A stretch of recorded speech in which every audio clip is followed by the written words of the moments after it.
आज हम स्प्रेडशीट में देखेंगे टाइप्स ऑफ चार्ट, ग्राफ,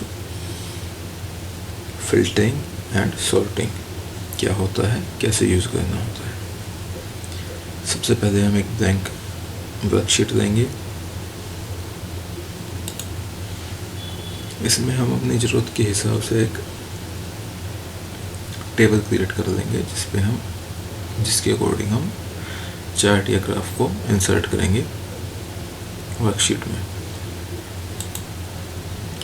अब चार्ट होते कितने टाइप के हैं। लाइन चार्ट होता है, bar chart, pie chart, area chart, scatter chart.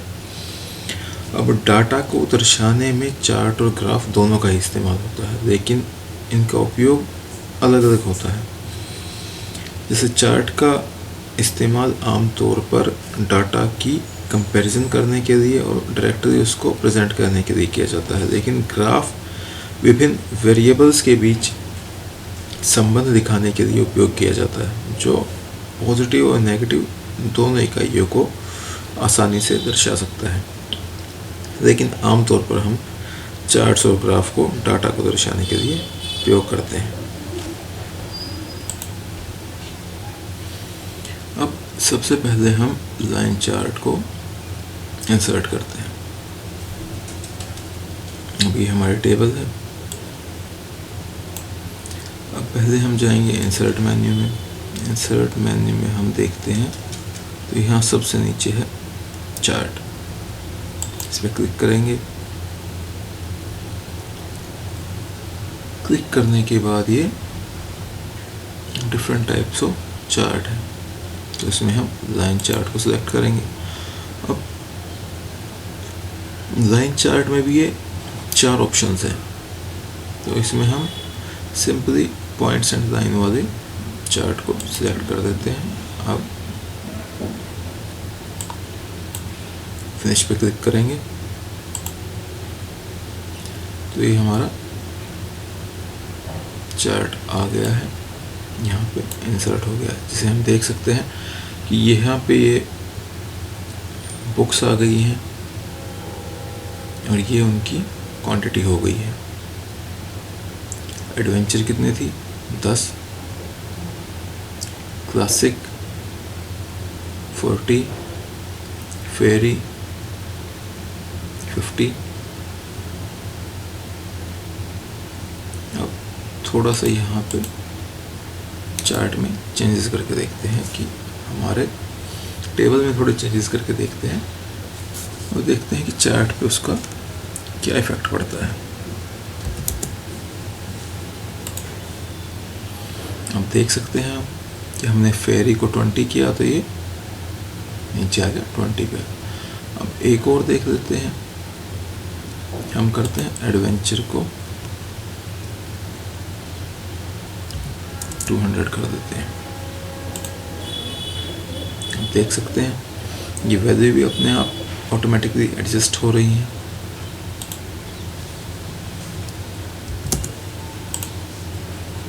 देख सकते हैं। अब ये हमारा लाइन चार्ट हो गया। लाइन चार्ट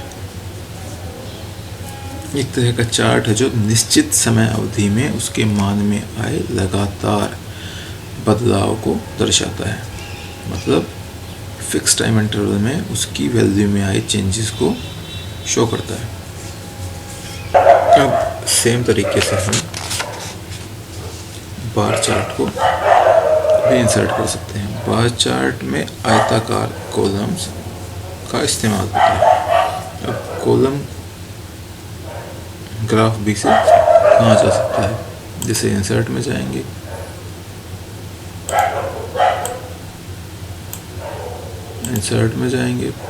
चार्ट पे जाएंगे, या तो कॉलम ग्राफ भी यूज़ कर सकते हैं हम चार्ट, या फिर यहाँ पे बार को सिलेक्ट करके और फिनिश कर देंगे तो हम देख सकते हैं कि अकॉर्डिंगली हमारा चार्ट यहाँ पे इंसर्ट हो गया है। अब सेम फिर यहाँ से कुछ चेंजेस करके देखते हैं।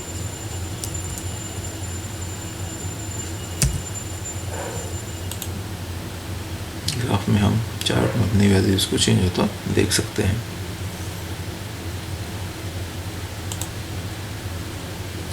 अब हम पाई चार्ट को इंसर्ट करके देखते हैं। अब पाई चार्ट क्या होता है? अब पाई चार्ट एक विशेष प्रकार का चार्ट है जिसमें विभिन्न मानकों को उनके अनुपात के अनुसार सर्कुलर शेप में दर्शाया जाता है।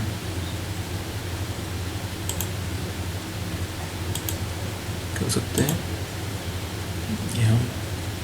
यहाँ देख सकते हैं हमारा पाई चार्ट इंसर्ट हो गया है जिसमें वैल्यूज़ 360 डिग्री मेरी एक सर्कल में डिक्रीज होती हैं, उसके अकॉर्डिंग इन सबको डिवाइड कर दिया गया है।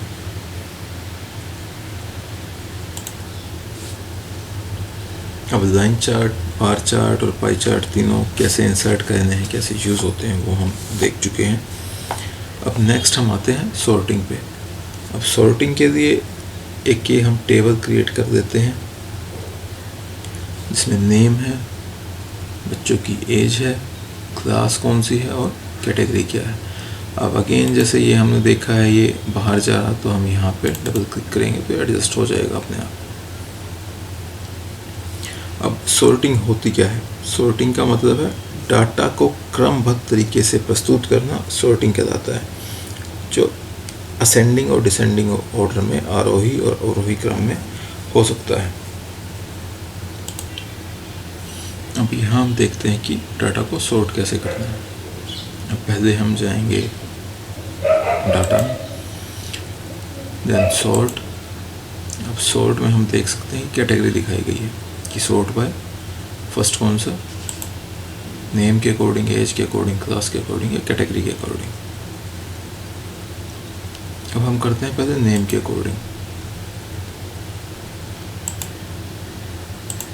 अब देख सकते हैं कि नेम में अल्फ़ाबेटिकली ये अरेंज हो चुके हैं, अभी असेंडिंग ऑर्डर में अरेंज हुए हैं। अजय, हर्ष, मुरली, राज।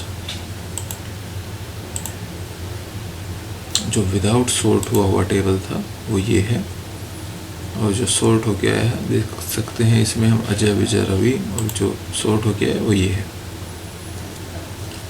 अब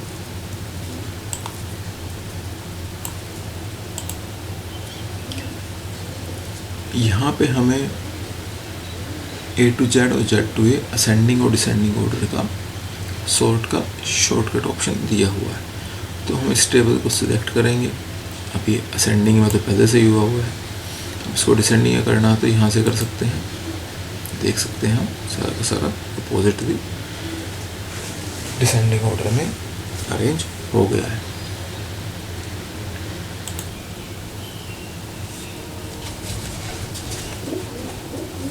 सॉर्टिंग कैसे करना है वो हमने देख लिया है।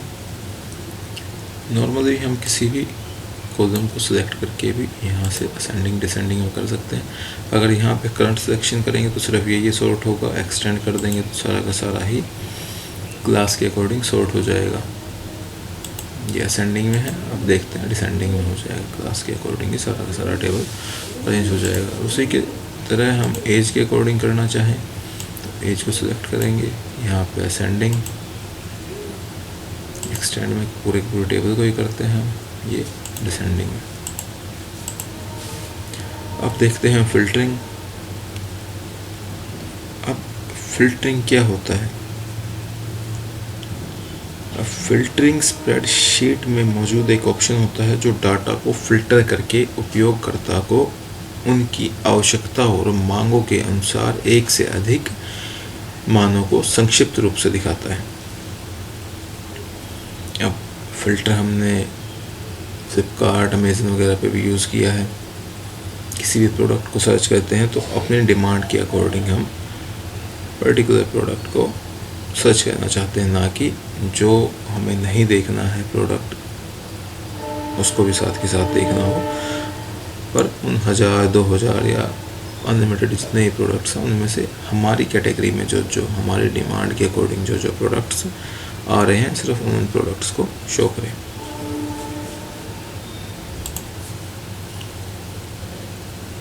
अब अगर इस टेबल में फ़िल्टर करना हो, हमें टेबल को सिलेक्ट करेंगे, डाटा पर जाएंगे, फ़िल्टर पर जाएंगे, स्टैंडर्ड फ़िल्टर पर जाएंगे, तो फील्ड नेम सेलेक्ट कर देते हैं।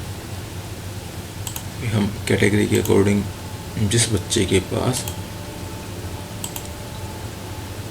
सोशल साइंस सिर्फ उनकी लिस्ट देखना चाहते हैं तो क्या कर देंगे, तो एक ही बच्चे के पास सोशल साइंस थी, उसको शो कर दिया गया। अब यहाँ पे जैसे हमने मैथ के अकॉर्डिंग फ़िल्टर करना था तो हम फ़िल्टर पे गए, स्टैंडर्ड फ़िल्टर पे गए, कैटेगरीज़ के अकॉर्डिंग फ़िल्टर कर रहे हैं तो कैटेगरीज़ में अब जैसे हम करना चाहते हैं कि भाई साइंस के अकॉर्डिंग बच्चों को देखना चाहते हैं तो साइंस को वैल्यू में डाल के ओके कर देंगे, तो साइंस के जो बच्चे थे वो सारे के सारे फ़िल्टर होके आ जाएंगे। अब इससे बेटर ऑप्शन है कि हम